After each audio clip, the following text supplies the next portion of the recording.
चलते हैं बेटा, हमने पहली एप्लीकेशन अब कंप्लीट की, अब दूसरी एप्लीकेशन की बात करते हैं। हाँ, application of dimensional analysis, this is the बेटा second application, a very important application. पहली एप्लीकेशन में बेटा हमने ये देखा how do we use the principle of dimensional homogeneity. हमने ये देखा बेटा कि how do we check the correctness of an equation, है कि नहीं। और हमने एक इंपॉर्टेंट बात आपको समझाई दैट अगर एक इक्वेशन डायमेंशनली करेक्ट है, इट इज नॉट नेसेसरी कि ये फिजिकली भी करेक्ट है, लेकिन अगर एक इक्वेशन फिजिकली करेक्ट है, it is necessary, it must be dimensionally correct. वो चीज क्लियर हो गई ना? क्लियर? अच्छा था समझ पाए? चलते हैं आगे, एप्लीकेशन नंबर 2 पे चलते हैं। To derive the relation among various physical quantities,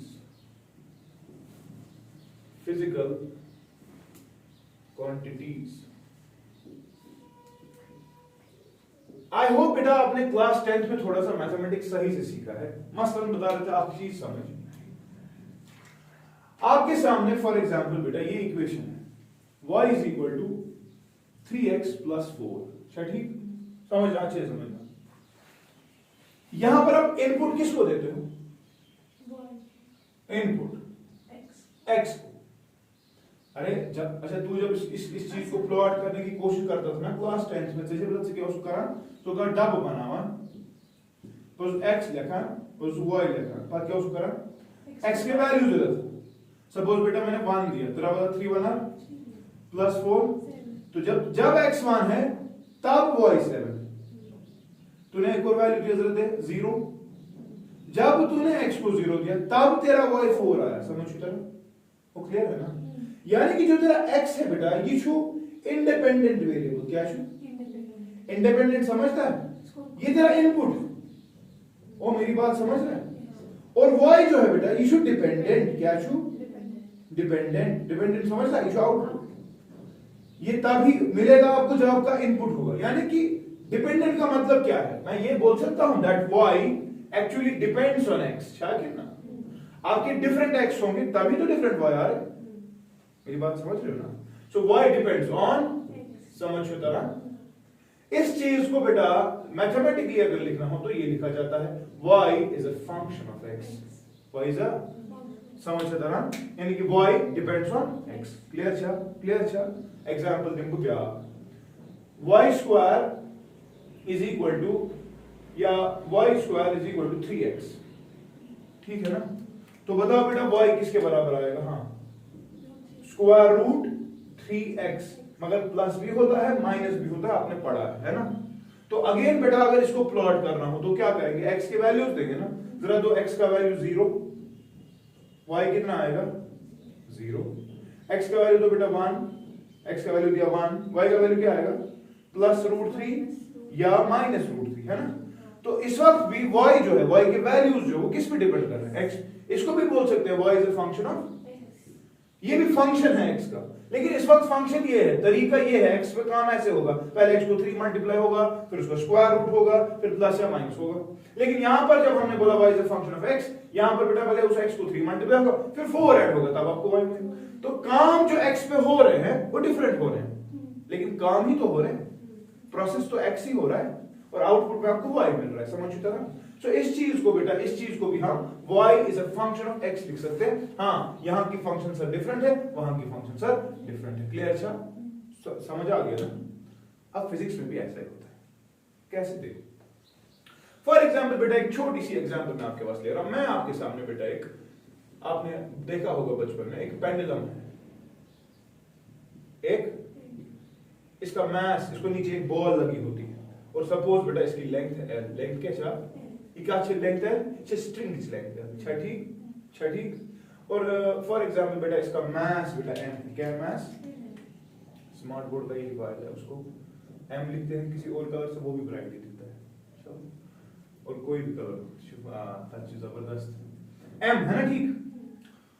तो यार आप क्या करते थे, आपने देखा होगा इस चीज को, अगर आप इस पेंडुलम को बेटा थोड़ा सा इधर लेके जाते हो, थोड़ा सा, ठीक है, थोड़ा सा, आप देखते हो इगो की इधर गोवा, ये क्या करेगा, इसके बाद छोड़ दो, ये आएगा वापस, लेकिन यहां नहीं रहता, वापस आ जाता है इधर, लेकिन यहां अब और जाता तो करता रहता है ये चुना करा प्लस भी विशु या क्या शुका सांते। स्टार्ट कहां से किया था आपने, पोजीशन नंबर 1 से, है ना, गया ये पोजीशन नंबर 2 पे, फिर आया ना वापस 1 पे ही, फिर गया यहां से 3 पे, लेकिन फिर वापस आता है 1 पे। एक साइकिल कंप्लीट हुआ ना, या गो ना, चक्कर एक कंप्लीट। देखो पहले मीन पोजीशन, क्या, फिर एक्सट्रीम पोजीशन, फिर वापस मीन, फिर दूसरे साइड से एक्सट्रीम, फिर फाइनली वापस मीन। और आपने देखा होगा ये पेंडुलम जब बहुत टाइम के बाद फिर रुक जाता है, रुकना नहीं चाहिए था अगर इस आइडियल केस में हो, मगर इसमें आइडियल आसान क्या है, इसमें डैम्पिंग होती है, क्या होती है, डैम्पिंग की वजह से फाइनली रुक जाता है। Otherwise law of conservation of energy was valid. यहां पर बेटा प्योरली पोटेंशियल एनर्जी थी, यहां पर काइनेटिक थी। Energy can neither be created nor be, but it can be transform. यहां पर 10 जूल थी पोटेंशियल, यहां पर 10 जूल होनी चाहिए थी काइनेटिक, लेकिन आहिस्ता आहिस्ता वो एनर्जी ना खर्च हो रही होती है, क्योंकि फ्रिक्शन है, बाकी चीजें हैं, हवा का रेजिस्टेंस है, ठीक, उसकी वजह से हम ये देखते हैं फाइनली रुक जाता है। अदरवाइज रुकना आइडियली कैसे रुक के, तो रहा समझ क्लियर से।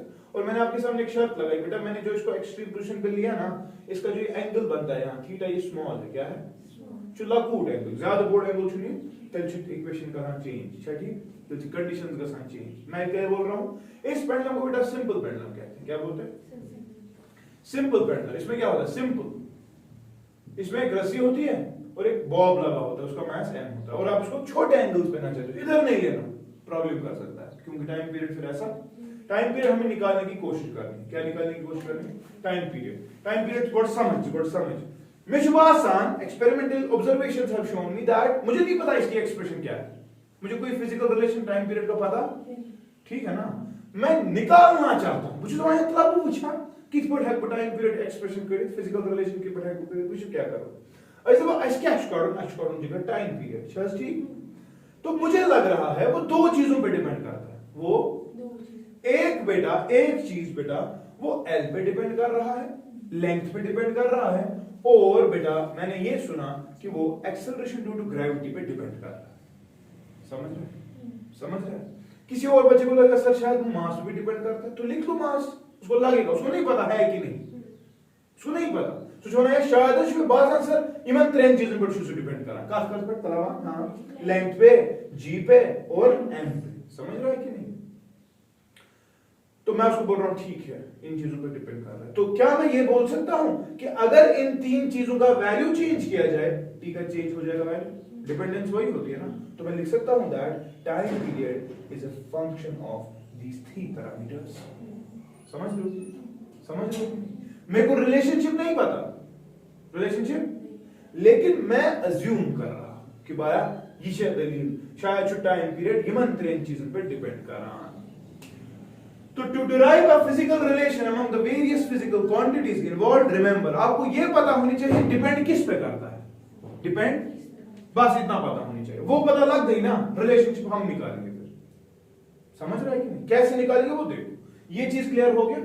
कोई भी चीज आपको बोला जाएगा, परसों मैंने एस्केप वेलोसिटी दिखाई, परसों मैंने ऑर्बिटल वेलोसिटी, आपको सिर्फ बोला जाएगा वो मास पे डिपेंड करती है प्लैनेट के, वो एक्सेलरेशन ड्यू टू ग्रेविटी पे डिपेंड करता है, जरा वो रेडियस पे डिपेंड करता है, जरा बताओ रिलेशनशिप कैसा होगा। तो ये वाला एप्लीकेशन जो है बेटा डायमेंशन एनालिसिस का, ये आपको दिखाएगा कि दलील क्या है, how do you derive a relation, ठीक है। आप उसके लिए स्टेप्स याद रखें। पहला स्टेप क्या मैंने सिखाया शाबाश, पहले आपको बेटा ये पता होनी चाहिए कि जिस क्वांटिटी की आप बात कर रहे हो वो किन चीजों पे डिपेंड कर रहा है, क्लियर। अच्छा, तो उसके लिए time period is a function of those quantities, clear. अच्छा, फंक्शन शॉर्ट पे डिपेंड कर रहा, क्लियर। अच्छा, ठीक है, मगर असमा से पता कितने जो डिपेंड कर रहा, हम क्या तिमती क्या मतलब वो इधर या पर समझ मैं मिटा रहा हूं, इस बात को अच्छे से समझना। ये मैंने कहा ये इस पे डिपेंड करता है ना, लेकिन मुझे ये नहीं पता कि टाइम पीरियड ये इस L का पावर क्या है, इसका 2 पावर है, इसका 3 पावर है, इसका 4 पावर है, इसका पावर -1 है, इसका पावर 1/2 है, इसका क्या पावर है मुझे नहीं पता। समझ रहा है कि नहीं, जैसे मैं यहां बोल रहा था y is a function of x, तब मैंने बोला y is equal to 3x + 4 कहा ना, लेकिन अभी कुछ टाइम के बाद फिर मैंने बोला y is equal to square root 3x plus और माइनस, ये दोनों तो इसी x की ही फंक्शंस है, लेकिन इसमें x क्या है, पावर क्या है, 1, लेकिन यहां पर क्या था, पावर x का 1/2, तो मुझे नहीं पता ना पावर, मत पता है, तो मैं क्या करता हूं, दूसरा स्टेप आ जाता है। अब यहां पर तीन चीजें, एल है, जी है, एम है, लेकिन मुझे इनके पावर्स मुझे अज्यूम करना, तो क्या शुरू अज्यूम नजर था मुझे, तो लेट, अगर इन्हीं चीजों पे डिपेंडेंस हो रही है, late our time period be equal to some constant time because it's a function, और मैं आपको इसके बाद दिखाऊंगा ये it's a function, तो मैं ये कह सकता हूं let time period be proportional to L raised by something, मुझे नहीं पता ना वो क्या है, G raised by something and M raised by something, तो ना छे समझ क्या क्लियर है, मैं मुझे पता कास्ट मैं तो मैं let, तो इसका मतलब ये है फिर time period is equal to some constant times L raise पर A, G रेज पर B, M रेज पर, तो देखो ये इक्वेशन बन गई ना, है कि नहीं, तो ये डायमेंशनली करेक्ट होनी चाहिए, तभी तो मैं ये चीज अगर कंफर्म्ड है तो ये चीज कंफर्म है, और अगर ये चीज कंफर्म है, इट इज एन इक्वेशन, तो प्रिंसिपल ऑफ डायमेंशन होमोजेनिटी क्या कहता है,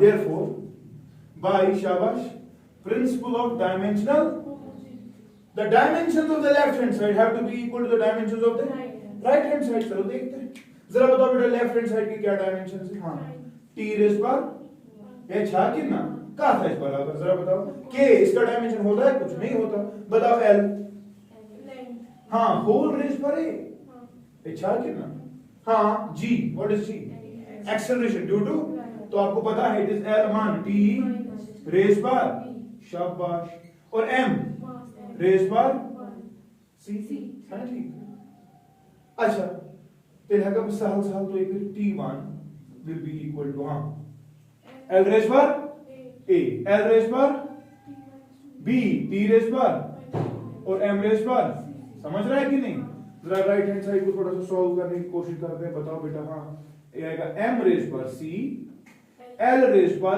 a प्लस b और t रेज पर -2b, ए आएगा कितना, लेफ्ट हैंड साइड से क्या है, मगर मैं आपके लिए लिख सकता हूं m0 और l का भी 0 लिख सकता हूं ना, आसानी के लिए, anything raised पर 0 इस बार वापस आएगा, है कि नहीं, लेकिन देखो इसका क्या फायदा है, आप समझना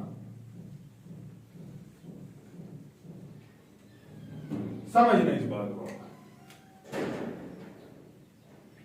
अगर बेटा ये दो इक्वेशंस, ये दो साइड्स बराबर है, तो दो चीजें हो सकती है, तभी जाकर ये बराबर हो सकती, एक इनकी बेसिस सेम हो और उनके पावर्स भी सेम हो, यानी कि ऑन कंपैरिजन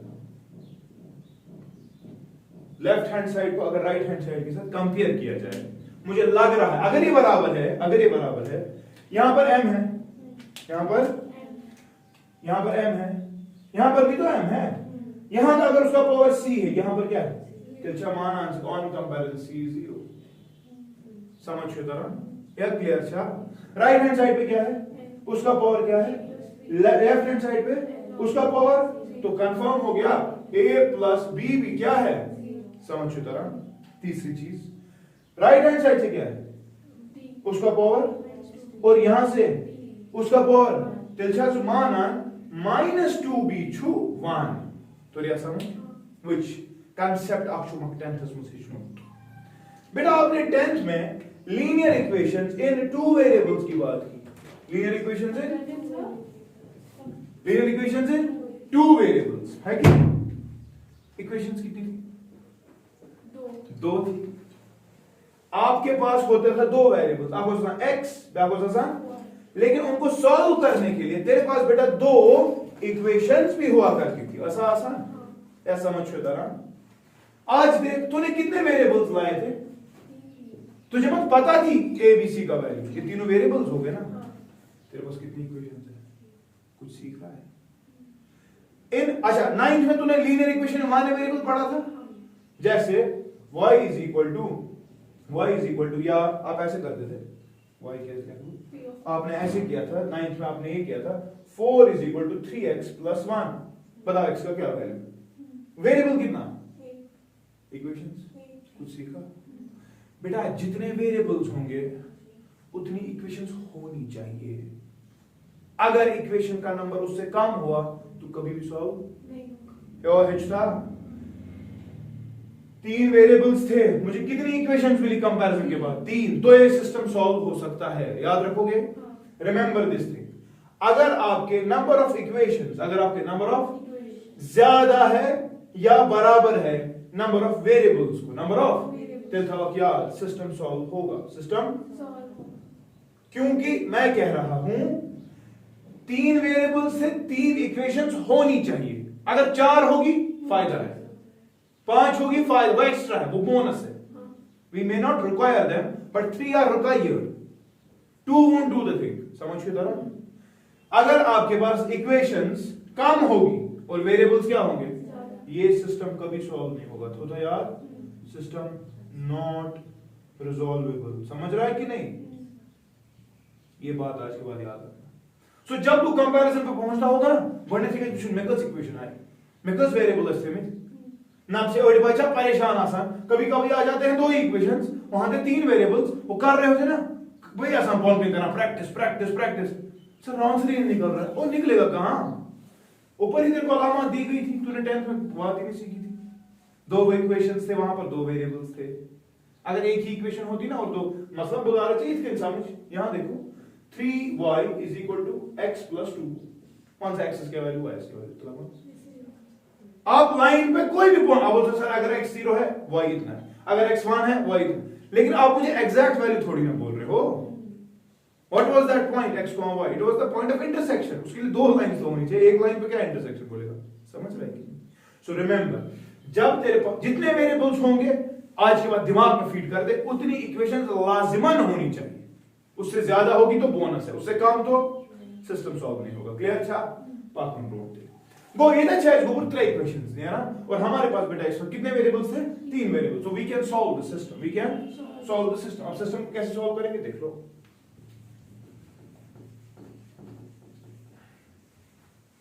अच्छे से समझना, पहली इक्वेशन तो खुद कह रही है c0 है, इसको समझता ना। दूसरी इक्वेशन क्या बोल रही है? a प्लस बी कितना है? जरा इसको सॉल्व करता हूं, विच इंप्लाइज a छुना थे माइनस बी। अच्छा, और तीसरी इक्वेशन क्या कह रही है?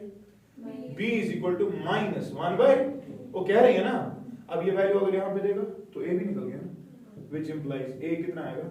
माइनस b के बदले क्या लिखेगा? तो आंसर बताइए कितना आएगा? आगे तीनों a भी आ गया, b भी आ गया और चल बता हमने क्या बोला था? हमारी इक्वेशन क्या है? Therefore, हाँ, जो हमने बोला था t is equal to k l raised per a g raised per b m raised per, हमें किसी ने कहा था ये टाइम पीरियड जी ls पे डिपेंड करा, gs पे डिपेंड करा, ms पे डिपेंड करा, तो हमें हमारी इक्वेशन की साइज तो ये समझ। जब उनको से बोला वापस बाकर ट्राई, तूने डायमेंशन एनालिसिस इस्तेमाल किया, तो इन प्रोसेस के थ्रू चला गया और तूने इन कांस्टेंट्स के वैल्यूज अब निकाल दी, पावर्स के वैल्यूज निकाल दे। जरा बता इक्वेशन क्या बनेगी? Therefore t is equal to some k, हां, l रेज पर a के बदले क्या लिखेगा? तरह छह समझ। g के बदले क्या लिखेगा? b के बदले सॉरी माइनस 1/, और m रेज पर 0। इधर ही कंफर्म हो गया। ओ भाई, तूने मुझे कहा था ना ये मास पे डिपेंड करता है, ये मास पे डिपेंड नहीं करता। समझ रहा है कि नहीं? तो उसके बोलने से क्या होता है? हमें समझ रहा, हमें इक्वेशन क्या है, इस पे डिपेंड ही नहीं कर। ठीक sir. So you should not be confused. है सर ये सिर्फ जीरो क्या मतलब? वो इसका मतलब जो हमने अज्यूम किया था शायद इस पे डिपेंड कर रहा है, उस पे डिपेंड ही नहीं करता। यानी कि अगर तस पेंडुलम मतलब फहम था वो ना, अगर नहीं डांस तमिस दिन थोड़ी टाइम पीरियड जो छोटी सी ईंट को आएगा। समझ रहा है कि नहीं? क्लियर? अच्छा, जरा इसको सॉल्व करने की हम कोशिश करते हैं, थोड़ा अच्छे से लिखने की कोशिश करते हैं। तो ले रहे गो equal t is equal to some k, देखो l रेज पर 1/2 और g रेज पर माइनस 1/2, इसको लिखेंगे ऐसे l/g होल रेज पर 1/2 है कि नहीं? क्योंकि m रेज पर 0 तो 1 है। तो लगा लिख it which implies time period is equal to k l/g का स्क्वायर। पढ़ा तो था जब तू करेक्टनेस बोल रहा था, लेकिन एक चीज का गड़बड़ हो रहा है सर। तब आपने यहां पर 2 पाई लिखा था, आज वो नहीं निकला। ये एक लिमिटेशन है डायमेंशन एनालिसिस कि ये कांस्टेंट का वैल्यू तुझे नहीं कहता, कि ये तुझे कांस्टेंट का वैल्यू नहीं कहता। अलबत्ता हां, इस इक्वेशन में k का वैल्यू 2 पाई है और therefore the equation will be 2 pi square root क्या आओ ना वापस पढ़ा था ना हमने। अजम्पशन किया था शायद n भी है, लेकिन इक्वेशन के नहीं, और यही तो सच भी है, वो ना proof.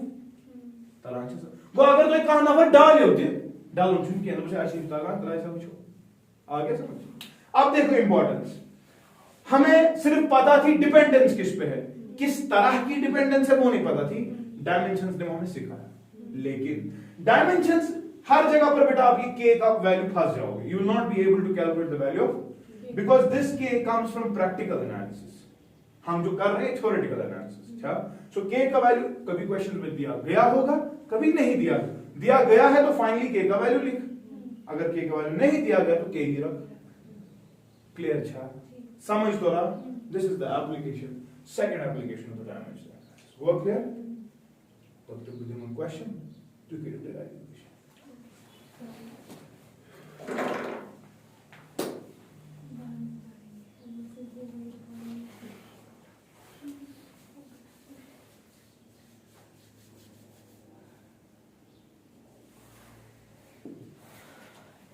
Go clear sir? Question leak. Question leak.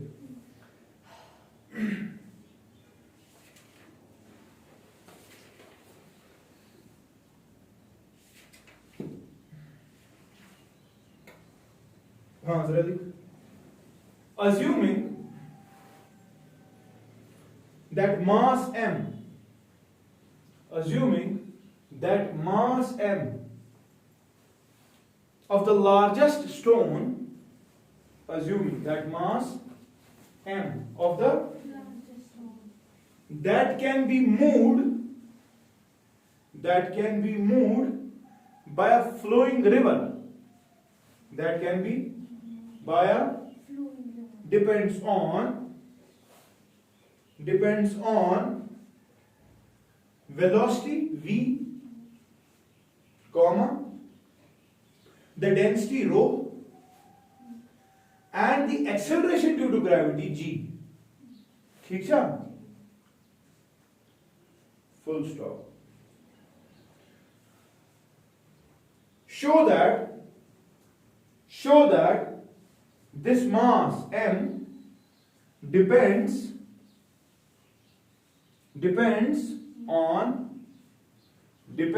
on the sixth power of the velocity. Show that, ये दिखाना है क्या? The mass m depends on sixth power of velocity. Question समझ आया पहले? सिक्स मतलब वेलोसिटी का पावर आना चाहिए 6 आना चाहिए, दिखाना है। वो आएगा या नहीं वो बाद में देखा जाएगा, दरअसल हमें रिलेशन ही तो डिराइव करनी है। क्वेश्चन समझ आया पहले? क्या क्या बोल रहा है ये? दरअसल एक फ्लोइंग रिवर की बात है, आपको ये अंदाजा भी होगा। अगर पानी में कोई भारी चीज डालेंगे वो नीचे गिर जाती है, सेटल हो जाती है, लेकिन अगर कोई हल्की चीज होगी तो पानी उसको अपने साथ, तो एक कोई वजन होगा ना जिसके अलावा थोड़ा ज्यादा हो गया वजन, वो नीचे आएगा। एक मैक्सिमम वजन होगा जिसको पानी अपने साथ ले सकता है। हल्की चीजें होगी उससे उनको ले ही जाएगा, उससे ज्यादा भारी होगा तो वो, और एक मैक्सिमम एक क्रिटिकल वैल्यू आएगा मास का, है ना, जो ले सकता है, उससे ज्यादा। समझ रहा है? उसी चीज का मास अगर m है तमाम कुछ डिपेंड कर रहा है ताकत पे। पानी की वेलोसिटी क्या है? सीधी बात है, पानी जब तेज चल रहा हो तेज तो वो बारी से बारी को भी अपने साथ लेगा। लेकिन अगर g का वैल्यू ज्यादा होगा, g कैसे बना, तो g का वैल्यू ज्यादा तो मतलब वो नीचे आ जाएगा, वो उसको बोलेगा ना कि ना शुरू पकड़ो। तो समझ रहा है कुछ? और तीसरी चीज डेंसिटी, पानी की डेंसिटी अगर ज्यादा है तो वो तैरेगी, अगर डेंसिटी पानी की कम हो फट जाएगी। सीधी बात है कि नहीं? तो ये तीन चीजों पे डिपेंडेंस दिखाया है ना। हम देखना चाहते हैं रिलेशन कैसा होगा, जरा बताओ क्या करेंगे। पहला स्टेप क्या होगा? शाबाश, पहले से बताइए क्या मतलब मास किस पे डिपेंड कर रहा है। हाँ हमें वही देखना ना।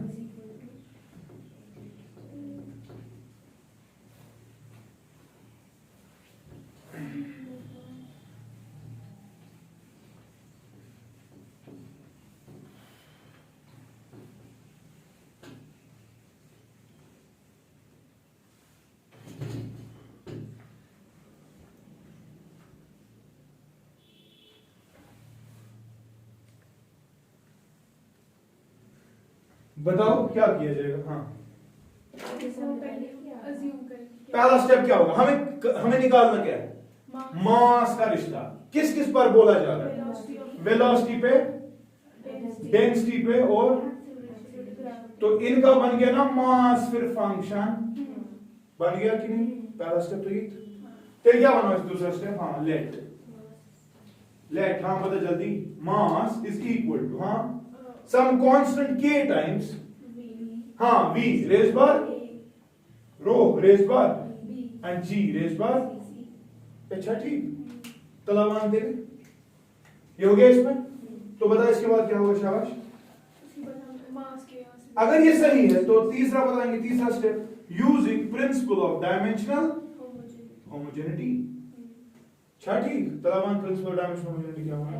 Dimension of the left have to be equal dimension of the, तो बताओ डायमेंशन ऑफ द लेफ्ट है क्या? m रेज बार इज इक्वल टू k का डायमेंशंस, तो v के डायमेंशंस बता l1 t रेज बार पाक्सा rho density mass m1 l minus 3 raise बार b। और बेटा g क्या है? शाबाश, एक्सेलरेशन ड्यू टू ग्रेविटी, तो क्या होगा? l1 t माइनस 2 रेज बार c। क्लियर? शाबाश। फिर साहब कलाकार दिन थोड़ा सॉल्व करने की कोशिश। शाबाश। लेफ्ट साइड से क्या आएगा? m रेज बार 1 इज इक्वल टू तलावान राइट साइड से ऐसे लिख सकता हूं l। देखो आप जब आपकी प्रैक्टिस हो जाएगी आप डायरेक्ट लिखोगे l यहां पर है, यहां पर है, यहां इकट्ठे लिखोगे एक ही बार। लेकिन बेहतर ये है पहले बेटा आप थोड़ा आराम से मैथ्स करें। l रेज पर a आएगा हाँ, t रेज पर माइनस a आएगा, m रेज पर अब बेटा b भी आएगा, और l रेज पर माइनस 3 भी आएगा, और l रेज पर बेटा यहाँ पर c आएगा, और t रेज पर माइनस 2c आएगा। या m पर इस थोड़ा सा सरल है, मतलब उस m का एक्चुअली m रेज पर b हाँ पॉक्स में l रेज पर 1 h a h minus 3b plus c। अच्छा और फिर t रेज पर हाँ माइनस a माइनस 2 c ये आएगा। तो यह आ गया m रेज पर 1। ठीक है, इसके बाद क्या होता है? On comparing we have to come, आ गया ना। अब मत परेशान होना यहां से सर l भी नहीं है t भी नहीं, कोई बात नहीं, l रेज पर 0 कर दे, t रेज पर 0 कर दे, कभी होगा खुद ही यहां से, तो मसला नहीं है तब। ठीक है, तो चल बता, हाँ बता कंपैरिजन। हाँ b इज इक्वल टू 1 अच्छा ऑन कंपेयरिंग, ठीक है ना। b इज इक्वल टू पाक्सतिल हाँ a minus 3b plus c is equal to 0 है कि नहीं, और minus a minus 2c is equal to वो भी 0 है ना। तो आपको क्या लगता है सबसे आसान चीज किसको? देखो कितने वेरिएबल्स आए थे, कितने इक्वेशन है, हो सकता है सॉल्व करते हैं। बताओ पहली इक्वेशन खुद कह रही b1, अगर ये 1 है तो यहां से आसानी हो जाएगी। क्या बोल रहा है? a is equal to minus 2c सुना a था ना और वो a is equal to minus 2c। चल ठीक, वो इस तरह फायदे मतलब इस वैल्यू याद रखना, दूसरे में डालते हैं, उससे क्या होगा? ये बन गया एक और चीज। यूजिंग दिस इन सेकंड तो आएगा a के बदले लिखेंगे minus 2c minus 3b plus c is equal to 0। हाँ अब देखना माइनस 2c तो प्लस c को ना माइनस c माइनस 3b कितना 1 is equal to 0।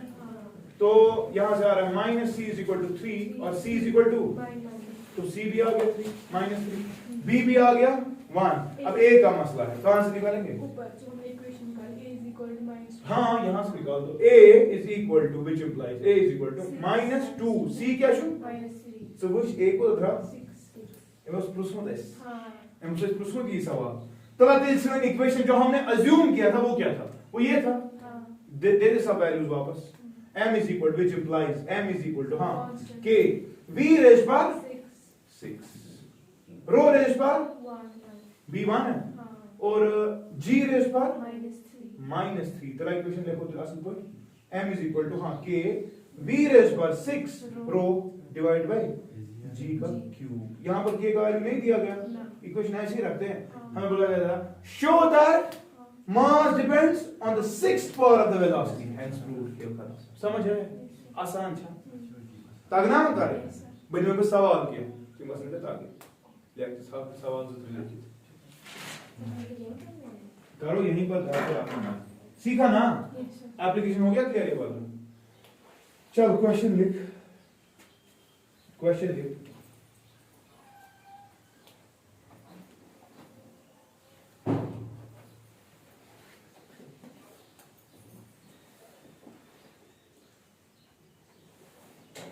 Derive an expression for the energy E, capital E, of a body. Derive an expression for an energy E, capital E, of a body executing SHM. Executing, यहाँ देखो सब, executing क्या है? SHM, simple harmonic SHM. S capital, H capital, M capital. सुनो मेरी बात, simple harmonic motion क्या होता है? बेटा एक होता है periodic motion, जो प्लैनेट्स कर रहे हैं सन के इर्द गिर्द, चांद कर रहा है अर्थ के इर्द गिर्द, वो पीरियोडिक, आपका हर दिन इसी टाइम पे यहाँ आना पीरियोडिक है ना, ठीक।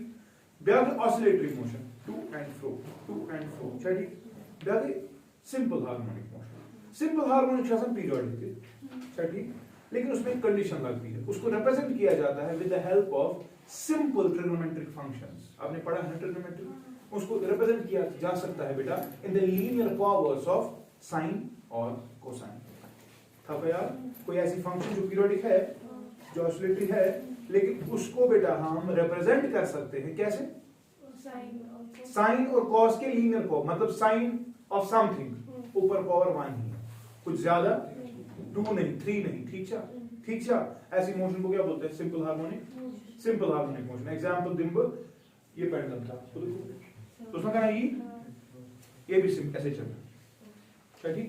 सिंपल हार्मोनिक चीजों का हम टाइम पीरियड निकाल सकते हैं, ठीक है। इंशाल्लाह आगे की आपको लास्ट का टॉपिक है वेव्स एंड ऑसिलेशंस, ठीक। तो आप मसला क्या था, क्या होता है? अच्छा, अब आप किसी बॉडी की simple harmonic motion, the one which energy on the expression card, so that would depend करना तो क्या लोगे? हाँ, derive expression for energy body executing SHM, assuming that energy depends on mass, frequency and amplitude. Mass, frequency and amplitude. Mass जो small है, frequency new जो हमने दिखाया है, mass of body, हाँ वरना किस मास और बॉडी किस चीज पे बोला गया? एनर्जी बोल रहा है, डिपेंड कर रहा है, फंक्शन है किसका? हाँ, मास और बॉडी, हाँ, फ्रीक्वेंसी होता है न्यू, और एम्पलीट्यूड क्या हो? ना सुचोसान हुत ग्राफस पर सुना, वो एम्पलीट्यूड क्या हो? मुझे उसने बोला मुझे पेंडुलम, ये इसका मीन था ना, ये इधर आना चाहता था, लेकिन एक्सट्रीम गया ना इधर, ये तो अपने जगह से हिल गया। मैक्सिमम कितना हिल गया? इतना, इससे ज्यादा हिल सकता है? ये एम्पलीट्यूड शॉर्ट में लेंथ होती है, डिस्टेंस होती है, ठीक है। Try to calculate the expression. I will stop here, करो weekend questions, the part was third application, अच्छा ठीक, पूरा वीडियो स्टॉप।